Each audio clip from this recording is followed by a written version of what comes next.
A journalism professor asserts that the arrest of self-proclaimed political strategist and PGMN founder Franco Mabanta is not a press freedom issue. Joash Malimban is on the phone for more. Go ahead, Joash.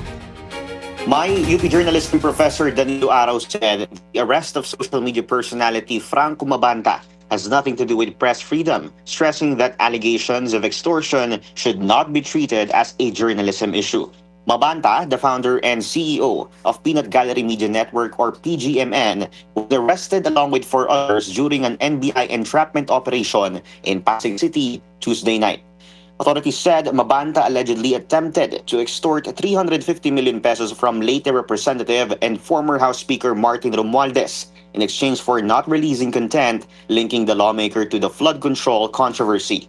Araw said responsible media organizations do not solicit money in exchange for withholding reports, adding that journalism must remain objective, fact-based, and verified. He also questioned why the alleged transaction was conducted late at night and involved suitcases of cash, saying the circumstances raise serious questions. Identities of the arrested individuals show that at least 2 PGMN founders were part of the operation. He also said some content produced by the platform relied heavily on innuendos that still needed verification, stressing that responsible journalism requires fact-checking and accountability. Here's a portion of that interview. Kasi kung talagang may expose sila na 90 minutes daw na video na talagang mag-i-implicate sa isang high and powerful official, nasaan itong video na ito, dapat pag ready na yung isang investigative piece o anumang journalistic output, i-release na po yan sa publiko. Wala na pong condition pa kung may mangyayari o wala. Ilabas na sana. At ito yung natin sa PGMN. Maaga pa naman yung araw ngayon, ilabas na nila ngayon na para mapatunayan nila kung ano man yung video na meron sila. That's the latest information here. Back to you, Mike. Joash, there are new videos released by the NBI on Mabanta's arrest, and there's also a phone conversation about a supposed bag drop allegedly with Mabanta. Any new details on this? Yes, Maya, this was ito yung mga bagong videos na inilabas ng NBI. Supposedly, ang nangyari kasi dito, 5:30 p.m., nag-meet na si Mabanta doon sa mga undercover agents sa Manila Peninsula Hotel na nagpakilala sila bilang mga representatives ni former House Speaker Martin Romualdez. And then from here, inutusan or in-reiterate ni Mabanta yung kanyang request na i-drop na lang sa Valle Verde Club sa Pasig City yung mga pera.